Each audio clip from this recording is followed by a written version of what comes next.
Mesdames, Messieurs, bonsoir et bienvenue dans le 20h de TFM. Dans l'actualité de ce mercredi, chute mortelle d'une jeune fille à Ouakam, cité Avion. La victime est tombée du 4e étage. Les circonstances du drame restent floues pour le moment. Plus de détails dans un instant. Robert Sagna pleure son ami Jacques Diouf. L'ancien directeur général de la FAO était un vrai patriote selon l'ancien ministre de l'Agriculture du président Diouf. Levée du corps de Jacques Diouf ce matin à Paris en présence du ministre des Affaires étrangères Amadou Ba. La dépouille est attendue cette nuit à Dakar, inhumation demain à Saint-Louis. Et puis les accidents de la circulation sont aussi un drame économique chez les assureurs.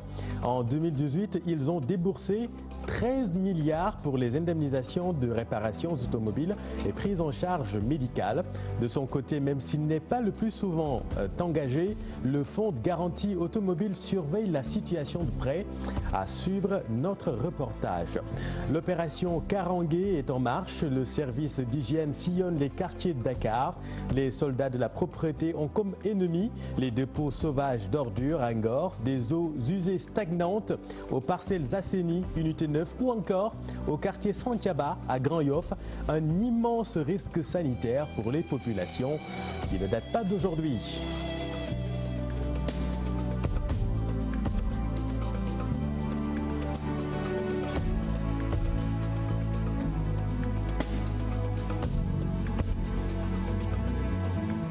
Awa Tunkara n'avait que 22 ans seulement. Cette jeune fille a chuté du 4e étage d'un immeuble à la cité Avion de Ouakam avant de succomber à ses blessures. S'agit-il d'un accident ou d'une suicide? Mystère et boule de gomme pour le moment. Mohamed Samb et Modou Diop. C'est dans cet appartement que vivait Awa Tunkara, mais à l'instant on y trouve âmes qui vivent. Le scénario de la chute du 4e étage de la jeune fille, raconté par ses voisins. Une chute mortelle d'une fille venant du 3e étage vers le rez-de-chaussée. Bon, on l'a trouvée, elle était encore vivante. Elle était encore vivante. Et elle respirait, le cœur battait. Mais la langue qui dépassait un peu les lèvres, un infirmier à la retraite a remis la langue dans la bouche pour éviter qu'elle avale la langue, elle l'a replacée correctement. Après, on l'a recouverte d'un drap avant d'appeler les secours. On est venu, on l'a trouvé ici par terre. Il y avait des blessures, des hémorragies internes, des fractures et des plaies aussi au niveau du tibia. On l'a secouru, on a fait les premiers soins et tout. La cause du drame n'est pas encore connue, mais il est clair que ce n'est pas du tout une tentative de suicide. Non. Moi, selon mes constatations, ce n'est pas une tentative de suicide. Peut-être qu'elle voulait descendre parce que la porte est fermée, sa belle-sœur n'était pas là, elle l'a enfermée là-bas, on ne sait pas d'elle. Parce qu'une fille de 22 ans, je ne crois pas. Bon, ils venaient de déménager, ils sont encore nouveaux dans le quartier. Son grand frère et sa belle-sœur. Et la belle-sœur a voyagé. Elle était là avec son grand frère. Maintenant, pourquoi elle est restée seule, on ne sait pas. Pourquoi elle est restée seule? Les faits se sont passés vers 13h30, au moment où le voisinage a entendu un bruit fracassant. Awa Tunkara venait de chuter du 4e étage. La jeune fille a finalement tiré sa révérence à l'hôpital malgré les premiers soins effectués par un infirmier qui vit à côté et les services de secours. Puis levée du corps de Jacques Diouf ce matin à Paris en présence d'une forte délégation gouvernementale dirigée par le ministre des Affaires étrangères, Amadou Ba. Présent à la cérémonie, l'ambassadeur du Sénégal en France a rendu un hommage à un patriote. Amis et parents ont aussi fait des témoignages sur la personne de Jacques Diouf. Sa dépouille arrive à Dakar cette nuit. Il sera inhumé demain à Saint-Louis, sa ville natale. Le ministre de l'Agriculture de Diouf relève le patriotisme du défunt. Jacques Diouf fut un collaborateur proche de Robert Sagna. L'ex-maire de Ziguinchor érige Jacques Diouf comme un modèle pour la génération future. Magatte Gaye, Ababacar Camara. Un homme joyeux, un homme de foi, comme je l'ai dit tout à l'heure. Je n'ai que des éloges pour Jacques Diouf. Robert Sagna ne tarit pas d'éloges à l'égard de Jacques Diouf, avec qui il a entretenu de belles relations amicales et professionnelles. Nous sommes de la même promotion, enfin pas promotion, je veux dire du même métier, puisqu'il est agronome comme moi. Et on s'est retrouvé aussi dans le gouvernement du président Diouf. Le président Diouf qui m'a appelé tout à l'heure pour présenter des condoléances, parce qu'il connaissait aussi nos rapports. Récemment, j'étais allé le voir à Paris. Ça fait pas 2 mois. Et il ne semblait pas se porter d'une manière inquiétante. L'ancien ministre appelle la nouvelle génération à s'inspirer de l'homme. Je demande à la jeunesse d'imiter la rigueur de Jacques, son sérieux, sa discipline, et également, je crois, son attachement au Sénégal. À l'aune du service que le défunt a rendu au Sénégal, son ami appelle les autorités à lui rendre hommage. Je crois qu'il faut lui rendre cet hommage, d'avoir servi le pays avec beaucoup d'abnégation, beaucoup de courage, de détermination, de foi et d'engagement. Je crois que cela, Jacques le mérite. Et également, lui rendre cet hommage d'avoir servi non seulement l'Afrique, mais le monde au sein de la FAO. À la FAO, Jacques a introduit beaucoup de mesures. Et l'une des principales, c'était la décentralisation au sein de cette institution. À un moment, auprès de 800 millions de personnes mouraient de faim. On a réussi, grâce à lui, à cette décentralisation, à réduire la faim dans le monde et la pauvreté. Décédé à l'âge de 81 ans, Jacques Diouf s'en est allé le 17 août dernier. Sa dépouille est attendue ce mercredi. Il sera inhumé à Saint-Louis, sa ville natale. Merci Magat. Et puis reparlons de l'accident de Badjouré à Bignona. 9 des 35 blessés ont été évacués ce matin à Dakar par un avion militaire. Ces blessés sont dispatchés dans les hôpitaux Dantec principal et hôpital général de Grand Yoff ainsi que l'hôpital militaire de Ouakam. Si le ministre des Transports impute ces accidents au comportement humain, donc aux chauffeurs, ces derniers lui rétorquent la mauvaise qualité des routes dans certaines localités du pays. Nous sommes allés à la gare routière de Bignona. Là-bas, les chauffeurs sont aussi sous le choc sont aussi choqués par la recrudescence de ces accidents. C'est un reportage de Diarry Toufal et Pape Sangounoubaye. Gare routière de Bignona, Grand Yoff, l'accident de Badjouré sur la route nationale numéro 4 qui a fait 5 morts et 65 blessés est durement ressenti par ces transporteurs car le choc mortel concerne un des leurs. Accident bi li ma la si mën a wax mooy li ma mën a garanti chauffeur boobu man de moo ma dàq dawal chauffeur bi def accident man moo ma dàq dawal man. nañu ñaanal yàlla rek yàlla xaare leen àjjana xam ne ndogalum yàlla la. La Transgambienne est une route accidentogène. Ces chauffeurs qui l'empruntent au quotidien indexent son état constitué d'obstacles. ñu wax ba seen moom dañu ko rectifier moom soo bëggee dégg rek lu ñu war a rectifier la quoi. maanaam ku fa miin di daw chaque jour bu ñu paree lay des ci dagg ci tali bi oto bu fa ñëw ak yenn alerte yi boo ci dalee mën ngaa dem ci àll bi surtout bu dee oto bu ndaw mën na laa yóbbu fa xëy na bëggu faa dem sax. Hormis l'état de cette route, les habitués pointent du doigt l'indiscipline de certains de leurs collègues chauffeurs.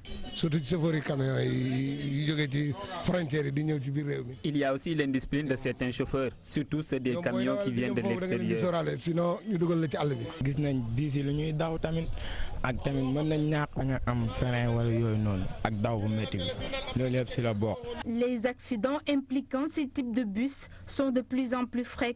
Les mécaniciens établis à la gare routière de Bignona nous expliquent pourquoi. Il y a beaucoup de chauffeurs irresponsables. Hier, une voiture est venue ici avec les phares de derrière cassés. Quand j'en ai parlé au conducteur, il m'a dit qu'il allait attendre l'expiration de sa visite technique. Le chauffeur du bus ayant fait l'accident serait âgé de moins de 30 ans, selon le président du conseil départemental de Bignona. Un manque d'expérience également relevé par ces acteurs du transport, car étant une des principales causes de cette série de carnages sur nos routes. En tout cas, les routes ont fait plusieurs morts ces dernières années, des pertes en vie humaine qui ont causé beaucoup de traumatismes chez les accidentés, rescapés et les parents proches des victimes. Ces personnes ont surtout besoin aujourd'hui d'assistance psychologique. Ousseynou Diop, Abibsek. Les accidents sont récurrents au Sénégal. Au niveau national, on note plusieurs victimes. Durant ces 3 dernières années, des centaines de personnes ont perdu la vie. Pape Gueye a subi en 2016 un accident sur la route de Saint-Louis avec son père et le chauffeur de taxi. Aujourd'hui, il est le seul rescapé de l'accident, mais il est difficile pour lui de dormir la nuit après 3 ans. Non, du tout. Ça fait plus de 4 ans ou 5 ans que je ne dors plus la nuit. Je dors plus la nuit. Parce que, je ne sais pas, j'ai pris des médicaments, j'ai tout fait, mais non, je ne dors pas. Après la prière du matin, du Fajr, après je dors. Parce que ça a un peu perturbé l'horloge de mon sommeil. Ouais. Sur la route de Richard Toll, le dernier accident a fait 14 morts. Le seul apprenti rescapé raconte le calvaire qu'il a subi ces 2 derniers mois. Non, à 100%. Je ne peux plus faire quelque chose depuis l'accident. C'était très dur parce que le chauffeur ainsi que toutes les personnes qui étaient à bord ont perdu la vie à cause de cet accident tragique.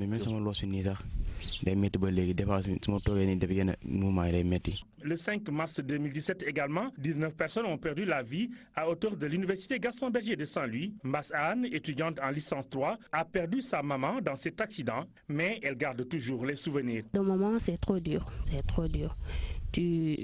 si tu n'es pas trop forte, tu peux pas tu t'en sors pas, parce que c'est dur. Des fois, des gens ratent leurs études et tout ça, c'est à cause de cela. Pour ces personnes accidentées ou proches des victimes, les psychologues doivent les accompagner pour qu'elles puissent surmonter ces drames qui continuent de perturber le sommeil. C'est l'étape la plus importante.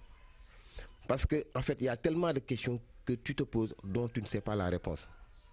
Comment c'est arrivé? Pourquoi c'est moi? Pourquoi c'est pas lui? Pourquoi à cette heure? Qu'est-ce que j'ai fait? Ainsi de suite, ainsi de suite. Cette étape de questionnement qui se pose, ça dit que te pose un problème. Les accidentés doivent être pris en charge. Je suis chauffeur, mais je sens qu'ils souffrent présentement. Tu es bon déjà. Ils ont besoin de ça. Surtout des gens qui ont perdu leurs parents, c'est-à-dire leur maman ou leur papa. Ils ont vraiment besoin de psychologues parce que des fois, ils perdent la connaissance. Le traumatisme chez les personnes accidentées est difficile, ce qui nécessite un suivi permanent par un psychologue. Mais malheureusement, après la sortie de l'hôpital, les accidentés sont laissés à eux-mêmes.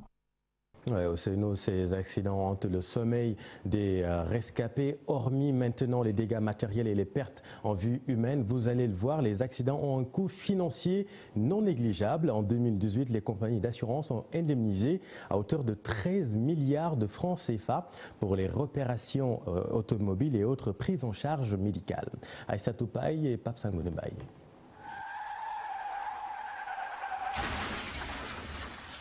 600 personnes ont perdu la vie sur la route.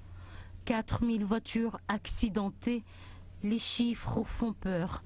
Les assureurs n'en finissent pas d'indemniser. On est à 2000 blessés graves et à côté 2500 blessés légers. Mais au moins 2000 blessés graves qui demandent une prise en charge assez coûteuse. Parce que très souvent, il faut détourner les rares ressources d'autres secteurs prioritaires pour assurer le traitement en urgence des blessés en termes d'hospitalisation, c'est-à-dire indemnisation, en termes de réparation des automobiles, mais également en termes de dégâts corporels, c'est-à-dire 13 milliards ont été dépensés en termes d'indemnisation au titre de l'année 2018. Leur avis sur la question de la sécurité routière interpelle tout un chacun. Que vous ne connaissez pas les règles de circulation, vous devez les apprendre. Vous devez vous les approprier. Vous ne voulez pas le faire, il faut que force reste à la loi. Et j'ai toujours plaidé pour que des sanctions exemplaires puissent être quand même infligées à tout contrevenant. Mais aujourd'hui, on a tellement développé la culture de la concession, on a tellement laissé pourboire les choses, c'est le fameux masla, qu'aujourd'hui, on ne sait pas trop quoi faire et sur quel pied danser. À côté des assureurs, le fonds de garantie automobile en appuie. Pour l'instant, disons que, à notre connaissance, tous les dossiers, tous les cas d'accident qui surviennent souvent, cela intéresse des véhicules qui sont régulièrement assurés. Dans ce cas, nous, on n'intervient pas. Il y a les compagnies d'assurance qui interviennent pour prendre en charge ces victimes. C'est calme, mais c'est pas... Oui, c'est calme pour nous, parce qu'on n'est pas saisi. Mais bientôt un observatoire de la sécurité routière afin de garantir une sécurisation maximale des routes. Et pourquoi pas un binôme contrôle-sanction pour de meilleurs résultats.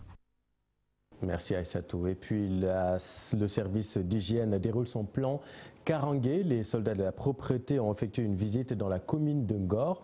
Là-bas, l'insalubrité a vraiment pris ses quartiers. Vous allez le voir, entre dépôts sauvages et eaux usées, le décor n'est pas beau à voir. Koumba Amatlo et Tierno Laurent Mendy. Des ordures un peu partout, des eaux usées ainsi que l'occupation anarchique de l'espace public font le décor dans la commune de Ngor. Pour venir à bout de cela, le service d'hygiène, dans le cadre du plan Karangué, a investi le territoire. Nous sommes là et nous poursuivons des objectifs humanitaires, de santé publique et on attend 2 résultats. Le premier, c'est une amélioration nette et sensible de la santé publique. La deuxième étente, c'est la protection efficace de la sécurité sanitaire des populations. Face à cette anarchie, des mesures sont prises, des sanctions sont également annoncées. Les infractions communes, vous les avez vues, c'est des dépôts de gravats, c'est des jeux d'usure sur la voie publique, mais on va pénétrer dans les domiciles pour vérifier maintenant le système d'assainissement dans les domiciles, le système de conservation des ordures ménagères, le système d'approvisionnement en eau. La sanction, c'est des peines délictuelles quand il s'agit de gravats et d'épaves. Le législateur quand même a durci les peines en la matière. C'est des amendes de 200 000 à 2 millions et des peines d'emprisonnement de 2 mois à 2 ans. Satisfait, le maire de la commune de Ngor a rappelé l'importance de cette opération et promet de veiller au suivi. Nous avons toujours des difficultés à faire respecter la loi au niveau des communes. Et si nous avons l'appui du major, l'appui des services d'hygiène et major qui est toujours disponible à nous accompagner, donc je dirais que c'est une action inestimable. Assurer le suivi, c'est tout le temps être sur le terrain. S'il y a des manquements, nous ferons appel aux services d'hygiène. Pour une bonne gestion de notre cadre de vie, le major Alangom invite les populations à collaborer car, rappelle-t-il, l'insalubrité est toujours vecteur de maladies. Oui, Koumba, le service d'hygiène devra peut-être faire un tour au parcelles Asseni Unité 9 ou encore à Grand-Yoff, à Santhiaba. Depuis 2012, les populations de Santhiaba à Grand-Yoff pataugent dans les eaux usées. Ces eaux stagnantes menacent clairement leur sécurité sanitaire et ça fait 8 ans que ça dure. Fatima Touré, Diafaraba. Quartier Santhiaba à Grand-Yoff, communément appelé Bas-Frontière, une localité devenue un réceptacle d'eau usée depuis presque 8 ans. Moult démarches ont été faites auprès des autorités pour y remédier, mais toujours rien. En cette période d'hivernage, le problème s'accentue avec une odeur nauséabonde qui indispose les populations. Une situation invivable pour les habitants de ce quartier qui crient le ras-le-bol. Ça, c'est un problème très ancien, ça date de 2012. On a usé de la procédure administrative. Depuis 2012, on a écrit, on a saisi qui le droit pour porter ça devant le responsabilité. Mais à chaque fois, on nous fait valser. Vraiment, des va-et-vient qui sont incessants. Et ça, c'est insupportable et inadmissible. Ça, il faut un changement total. Il ne suffit pas de venir curer parce que c'est un point bas. Tout le réseau passe par là. La rue est surélevée de bout en bout. Lorsqu'il y a un bouchon à la station, ça se répercute ici. Devant cet état de fait, les enfants sont exposés. Surtout avec les enfants, des maladies pulmonaires. Donc il y a un risque. Ça, c'est une purification des matières fécales. Donc les matières fécales ne doivent pas être exposées là à l'air libre. Ces habitants du quartier Santhiaba de Grand-Yoff interpellent les autorités afin que solution soit trouvée au plus vite. Nous voulons une résolution définitive de ça parce que ça date de 2012-2013. C'est un ancien dossier, très très ancien dossier. Nous ne pouvons plus vivre avec ça. C'est invivable et c'est infernal. Entre plainte et complainte, les riverains de Santhiaba Grand-Yoff, Bas-Frontière, sont très remontés contre leur municipalité. Si leur requête n'est pas prise en compte, disent-ils, ils promettent d'adopter une autre stratégie pour mettre fin à ce qu'il qualifie de calvaire. Jusqu'à présent, le curage n'est pas effectif à Fann, à Anne et la banlieue de Dakar. Il y aurait un blocage sur la procédure d'attribution du marché. Suivant à ce propos les explications du président des acteurs de l'assainissement du Sénégal, Ibra Sow, regrette également le comportement des populations. Selon lui, très récemment, il a été témoin d'un infanticide. On rencontre dans les égouts des objets, je dirais même des ordures solides. Et avant-hier, on a rencontré dans les égouts un bébé, n'est-ce pas, un nouveau-né qui a été lancé dans les égouts. Et ça a été vraiment très, je dirais même très effrayant. Anfan et la zone de Pikine-Guédiawaye, la banlieue, je veux dire la banlieue en son ensemble, n'a pas été curée parce que tout simplement on a eu à avoir des problèmes de procédure. Le marché a été attribué à des entreprises.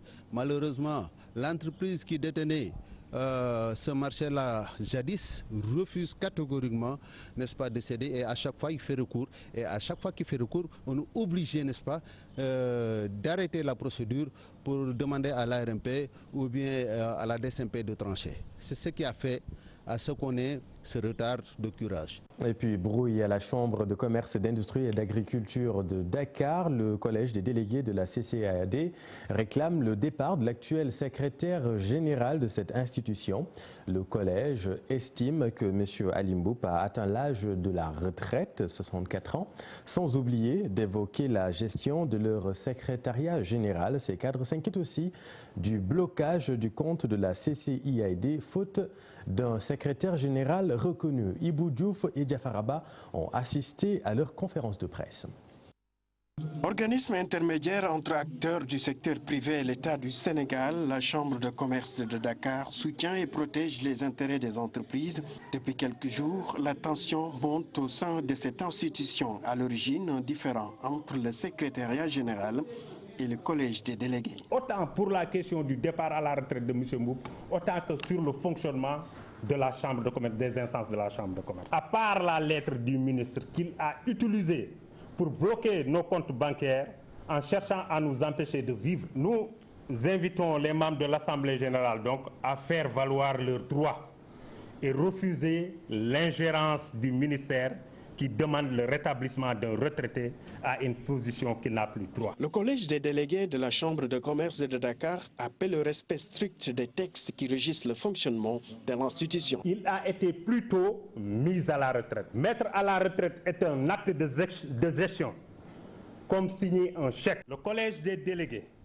demande au président de la République, M. Macky Sall, d'inviter Madame la ministre du Commerce, Aminata Assom Diatta, à faire respecter les dispositions réglementaires et législatives que le pays s'est librement données en matière de droit du travail. En attendant la réplique du secrétariat général, nous faisons usage de ce document du ministère du Commerce qui confirme le rétablissement du secrétariat général dans ses fonctions, tout en rappelant que les nominations et le limogeage du secrétaire sont du ressort unique de l'autorité assurant la tutelle technique de la Chambre du commerce. Merci. Vous pouvez signaler que vous avez essayé de joindre M. Ali Mboup sans avoir un succès. Et puis la société civile apporte sa pierre à l'édifice du dialogue national. Il s'agit d'un ouvrage contenant des recommandations stratégiques sur la gestion des élections au Sénégal. En ce qui concerne le controversé parrainage, son application sera difficile dans les prochaines échéances. Maguette Souaré Diallo et Tierno Laurent Mendy.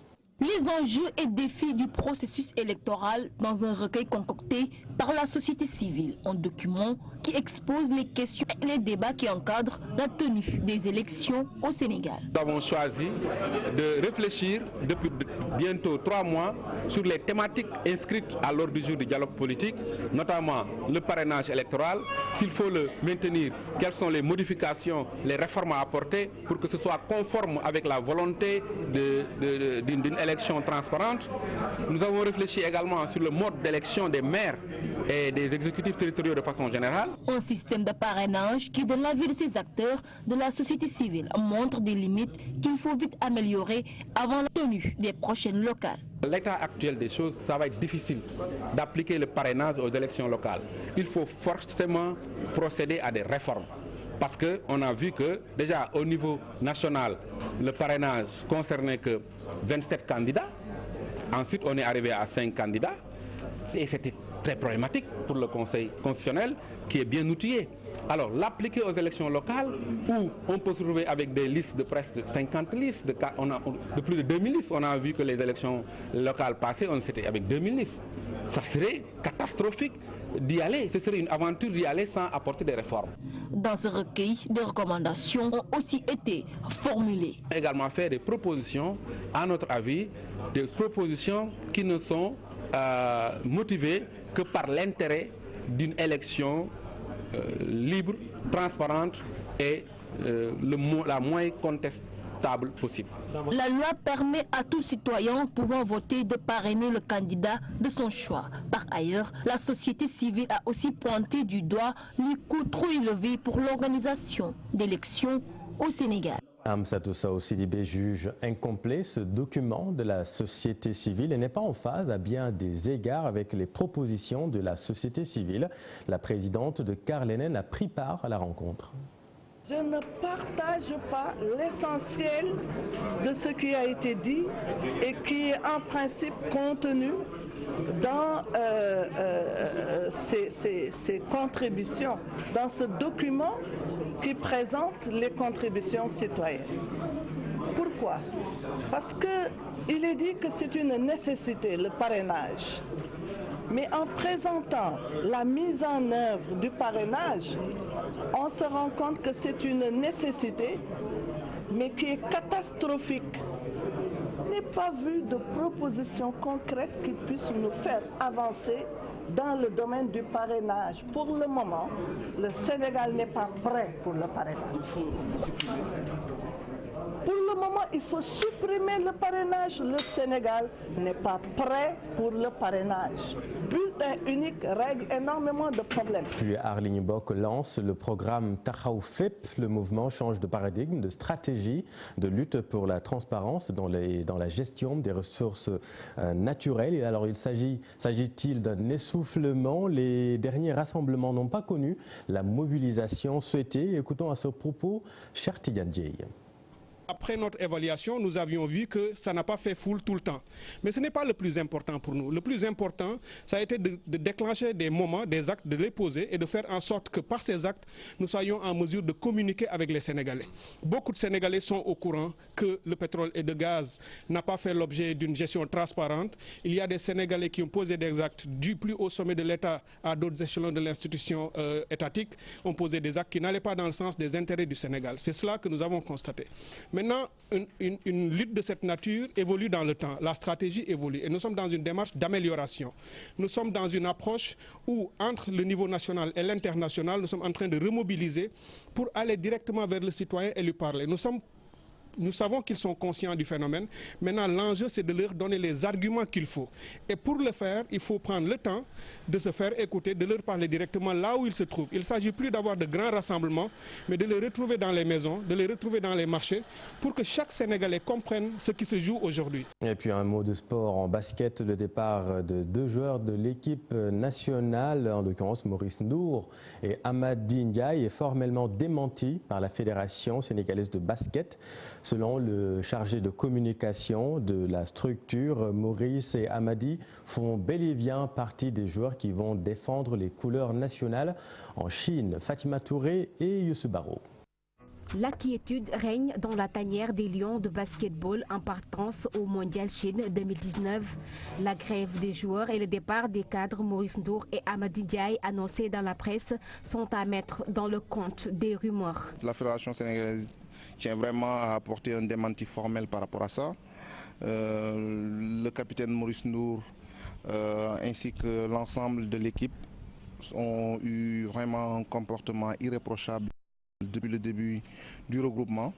Je pense que lui, au même titre que le coach, ont travaillé énormément pour avoir le maximum de joueurs expatriés à rejoindre la sélection nationale. L'éternel problème de primes, une histoire ancienne, précise El Hadji Sarr.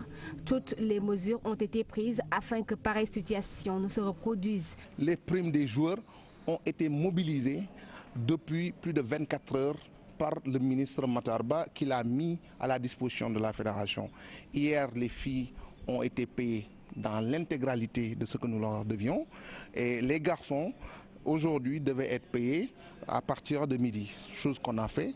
Des objectifs, il n'en manque pas lors de ce mondial du basketball masculin en Chine. En Chine, l'objectif il est clair. L'objectif c'est de faire en sorte que nous puissions d'abord faire éclore des jeunes qui pourront demain incarner, comment dirais-je, l'avenir de l'équipe nationale de basketball, mais aussi faire en sorte que l'équipe puisse livrer une belle performance. À la Coupe du Monde de Chine 2019, du 31 août au 15 septembre, le Sénégal est dans la poule H en compagnie du Canada, de la Lituanie, de l'Australie, des grandes nations de basketball. Pour dire, les Lions vont avoir un premier tour loin de tout repos. Merci Fatima, tout se passe bien. Place au jeu maintenant. Guy-Marius Sagna sera l'invité de Papa Ndiaye tout à l'heure dans votre émission Faram Fatih. Excellente suite des programmes sur TFM. On se retrouve demain pour le 20h. Vous êtes au bon endroit. Bonne soirée.